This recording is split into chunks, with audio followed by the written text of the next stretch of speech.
নমস্কার প্রিয় দর্শকবৃন্দ, আমাদের হনুমান অ্যাস্ট্রো জ্যোতিষ চ্যানেলে আপনাদের সকলকে স্বাগত জানাই। আজকের এই ভিডিওটি বিশেষত মেষ রাশির জাতক জাতিকাদের জন্য খুবই গুরুত্বপূর্ণ হতে চলেছে। পঞ্চম ঘরে সূর্য আর কেতু সংযোগে মানুষকে পুরনো স্মৃতি বা ঘটনার মধ্যে দিয়ে নিয়ে যেতে পারে। তখন মানুষ অতীতে ডুবে গিয়ে অস্থির হয়ে পড়ে, আর যখন অতীত আর ভবিষ্যৎ নিয়ে অযথা বেশি চিন্তা হয় তখনই উদ্বেগ বেড়ে যায়। বাস্তবে কিছুই হয় না, ফল ভালো হয় না। সেক্ষেত্রে বলা সহজ, চিন্তা ছেড়ে দাও। আমিও এখানে বলে দিচ্ছি, কিন্তু এটাও ঠিক, আমি নিজেও একদম কিন্তু এই সমস্ত বিষয় থেকে মুক্ত নই। আমিও ভাবি, আপনিও ভাবেন, সবাই ভাবে। মূল কথা একটাই, নিজের সীমা জানা দরকার। যদি মনে হয় আমরা অতিরিক্ত ভাবনায় ডুবে যাচ্ছি, সঙ্গে সঙ্গে নিজেকে সেই জায়গা থেকে সরিয়ে নিতে হবে। পঞ্চম ঘরে সূর্য আর কেতুর যুগল কোনো বিষয়ে গভীর পর্যবেক্ষণ বা বিশ্লেষণের জন্য বেশ সহায়ক হবে। তবে প্রেমজ জীবনে কিছুটা অশান্তি আনতে পারে। কেতু আগেই আছে, তার সঙ্গে সূর্যের সংযোগে প্রেমের ক্ষেত্রে টানাপোড়েন দেখা দিতে পারে। সূর্য এখান থেকে একাদশ ঘরেও দৃষ্টি দেবে, যা আয়ের ক্ষেত্রে। সুতরাং 17 আগস্টের পর কিছু আর্থিক লাভের সম্ভাবনা দেখা দিচ্ছে। একটি বিষয়ে বলা দরকার যে সূর্য আর কেতুর যুগল কিছু আইনি জটিলতা এনে দিতে পারে। বিশেষত যদি আগেই কোনো সরকারি ঝামেলা চলতে থাকে, তাহলে সেটা আরেকটু বাড়তে পারে। তারপর 21 আগস্টের দিকে আসি, তখন শুক্রের গোচর ঘটবে। শুক্র আপনার চতুর্থ ঘরে প্রবেশ করবে।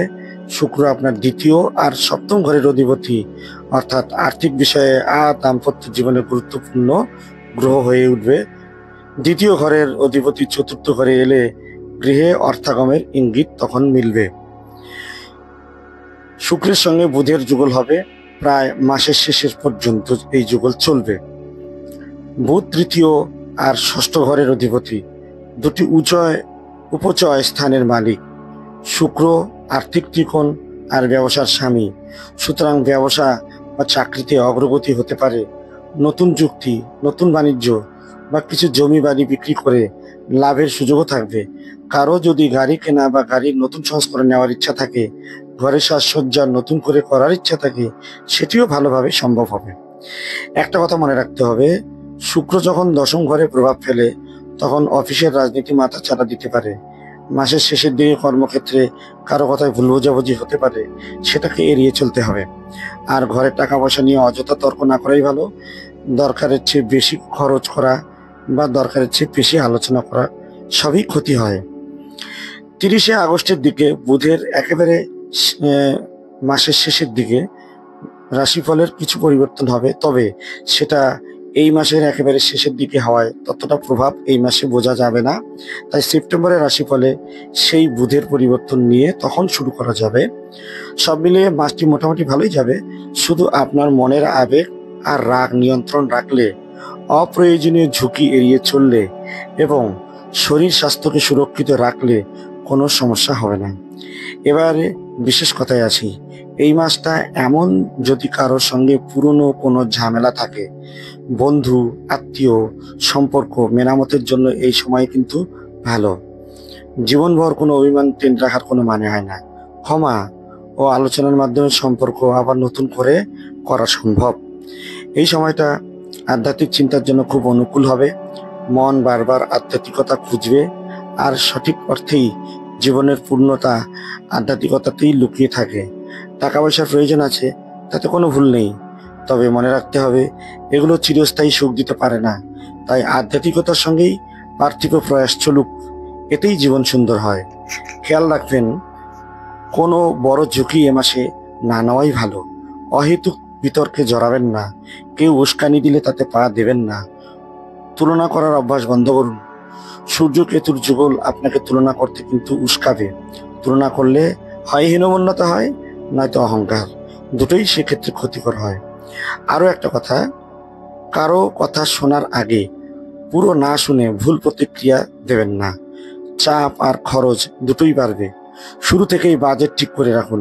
মাঝে মাঝে একাকিত্ব লাগতে পারে, ভয় নেই, একাকিত্বই অনেক শান্তি দেয়। যে একাকিত্বকে আপন করে নিতে পারে সে সত্যি সুখী হয়, যদিও এটা সবার পক্ষে সম্ভব নয়। আপনার ভেতরে প্রচুর শক্তি থাকবে, তবে এই শক্তি যেন ভুল পথে না যায় সেদিকে সতর্ক থাকবেন। ধৈর্যের সঙ্গে এগিয়ে চললে মাসটি আপনার জন্য ভালো হবে। এবার আসা যাক পেশাগত দিকের কথায়। দশম ঘরের অধিপতি শনি এখনো বক্রী। জুলাই মাস থেকে শনি উল্টো পথে চলছে। 11ই আগস্ট পর্যন্ত বুধও দশম ঘর থেকে দেখবে, তবে বক্রী অবস্থায়। সুতরাং 11ই আগস্ট পর্যন্ত কর্মক্ষেত্রে কিছুটা মন্থরতা, ছোটখাটো ভুল, সময় নষ্টের প্রবণতা থাকবে। তাই কাজেই নিজের ফোকাস ঠিক রাখা আর সময়ের সদ্য ব্যবহার করাই বড় চাবিকাঠি হবে এই সময়ে। ভাগ্যক্রমে লগ্নের অধিপতি মঙ্গল এখনো আর্থিক ত্রিকোণে, ফলে আত্মবিশ্বাস থাকবে, সমস্যার মধ্যেও নিজেকে সামলে নিতে পারবেন। নবম ঘরের উপর মঙ্গল আর শনির দৃষ্টি থাকায় ঊর্ধ্বতনদের সঙ্গেও সামঞ্জস্য রেখে চলতে হবে। কর্মক্ষেত্রের দিক থেকে শনি আর মঙ্গল দুজনেই কঠিন প্রকৃতির গ্রহ। যখন আপনার দশম ঘরকে একসঙ্গে দেখে তখন ঊর্ধ্বতনদের সহযোগিতা সহজে মেলে না। তাই এই মাসে বিশেষভাবে চেষ্টা করুন যাতে অফিসের বড় কর্তাদের সঙ্গে অপ্রয়োজনীয় কথা বা তর্কে না জড়ান। শুরুর দিকে কিছু গতি আসবে। 11ই আগস্টের পর যখন বুধ তার গতি ফিরিয়ে নেবে তখন থেকে কাজের পরিবেশ নতুন প্রাণ সঞ্চার হবে। 17ই আগস্টের পরে প্রথম বড় পরিবর্তন হবে সূর্যের রাশি পরিবর্তনের মাধ্যমে। সূর্য পঞ্চম ঘরে প্রবেশ করবে। এটা এমন সময় যখন কর্মক্ষেত্রে বা পেশা পরিবর্তনের ইচ্ছা যাদের আছে তাদের জন্য নতুন দিক খুলে যাবে। 17ই আগস্ট থেকে প্রায় 1 মাস চাকরি পরিবর্তনের জন্য উপযুক্ত সময়।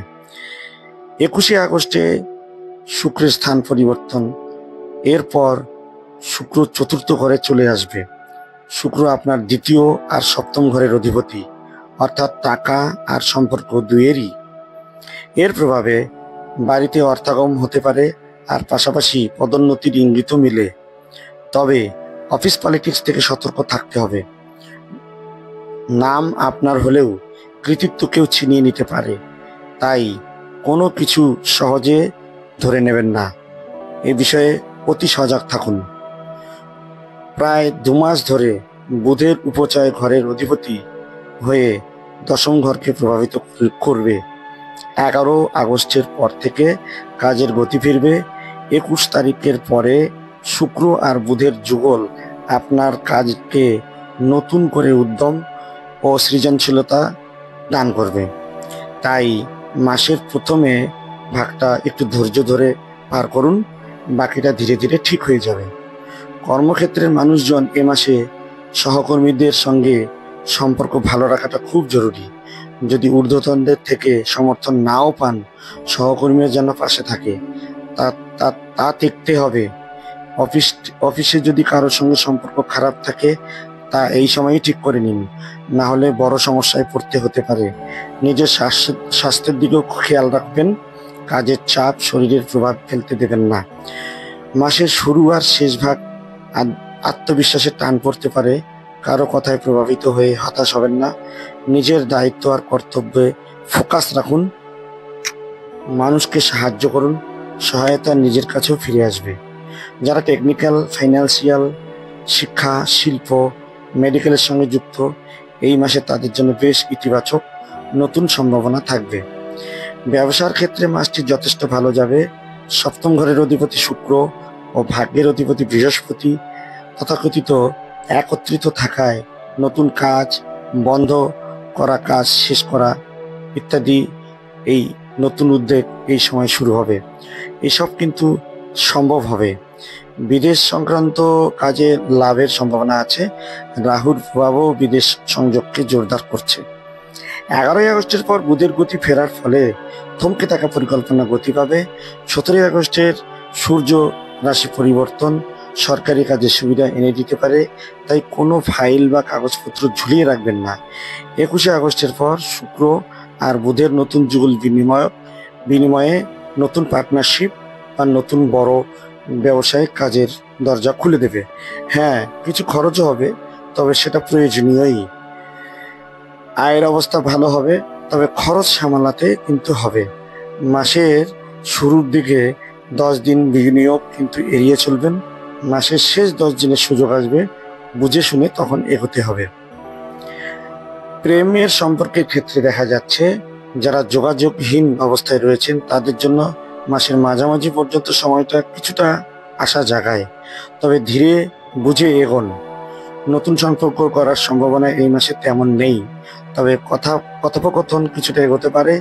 সম্পর্ক থাকলে মনোমালিন্য হতে পারে, কারণ সূর্যের গ্রহণ দোষ আর শুক্রের অবস্থান প্রেমের স্থায়িত্বের চ্যালেঞ্জ আনতে পারে। অহেতুক সন্দেহ, রাগ, আত্মবিশ্বাস, কথাবার্তায় স্পষ্টতা রাখুন। স্পষ্ট কথা যত হবে সম্পর্ক তত মজবুত হবে। আর দাম্পত্য জীবনের ক্ষেত্রে বৃহস্পতির প্রভাব ও শুক্রের অবস্থান বিবাহিত জীবনে কিছুটা স্থিতি রাখবে, তবে রাহুর ছায়ায় ভ্রান্ত ধারণা, সন্দেহ এগুলো মাথাচাড়া দিতে পারে। তাই পুরনো ঝগড়া টেনে আনবেন না। সমস্যা হলে খোলামেলা আলোচনা করুন। কথা না হলে দাম্পত্য জীবন টিকে থাকে না। সঙ্গে সঙ্গে ছোট ভ্রমণে বেরোতে পারেন, সম্পর্ক ঝরঝরে হবে। আর যারা পড়াশোনার সাথে যুক্ত আছেন, ছাত্রদের জন্য শুরুতে কিছু বিশৃঙ্খলা থাকতে পারে, তবে 11ই আগস্টের পরে পরিস্থিতি স্বাভাবিক হবে। সরকারি কাজ, রিসার্চ, প্রতিযোগিতামূলক পরীক্ষা সব ক্ষেত্রেই শুভ সময় আসবে।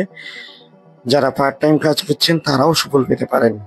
স্বাস্থ্যের ক্ষেত্রে দেখা যাচ্ছে গলা, পা, মেটাবলিজম, ঘুমের সমস্যায় কিছুটা ভুগতে পারেন। মাসের শুরুতে সংক্রমণ বা জ্বর হতে পারে।